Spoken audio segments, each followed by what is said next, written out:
turned the pieces, and as it was in that level right there, I just grabbed paint and thin it right down to nothing and hit it with some, and I spin it on.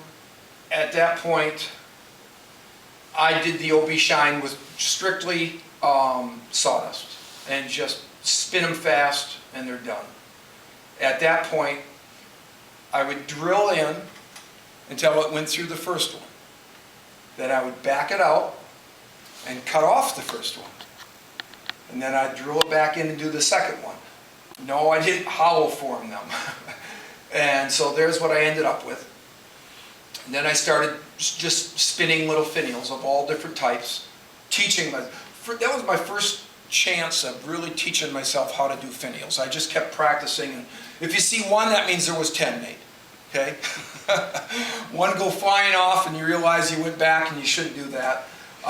So I started making them out of anything I could, from lilac to anything, and then I started gluing them up. So my first batch of finial, or my first set was 2021, and so I hadn't been at it, it was my first Christmas at it, really. And I did a display and to show everybody what they looked like. I was teaching myself how to do, but that was just a process to show you how I did all those little pieces. I know when you watch them online, they show how they hollow them out, and I'm going, you know, and I've seen people well, they'll hang on the tree crooked, and I'm thinking, I've seen women make cookie dough ornaments that you put on a tree and the branch goes right. I thought, these things aren't heavy enough to, but the process of doing it was fun. I used another piece of that ambrosia, and I made two. I made one there, Jim, with the rim. I made the first one out of maple, and then the second one there I made with the rim on it, because I decided I wanted a rim on it, and that's the one that I put the rim on.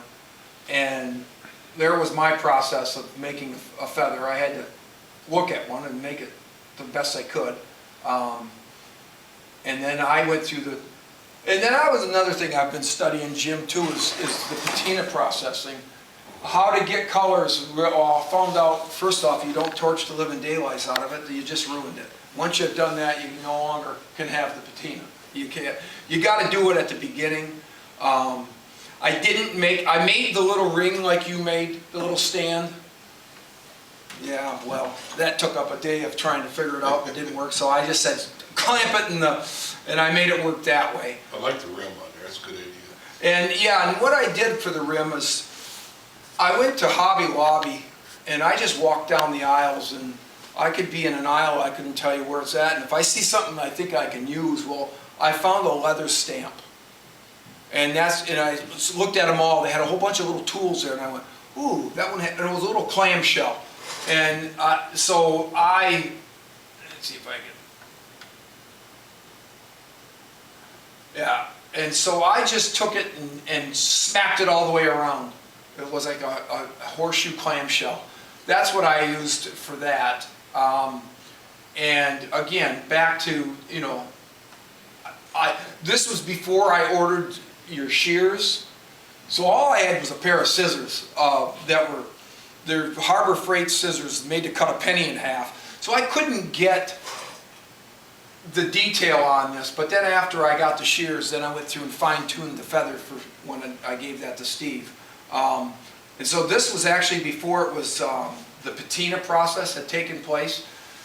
And another thing that Steve mentioned from the very beginning is, I learned from my son, if you're going to do a piece, I was always showing my work. I'd take my work and hold it up like this and take a picture of it. And my son came home one day from New York and he says, Dad, do you still have some of these glass pieces at the shop? And I said, yeah. He says, and he never says you're doing it wrong or anything. He says, mind if I go over and take some pictures?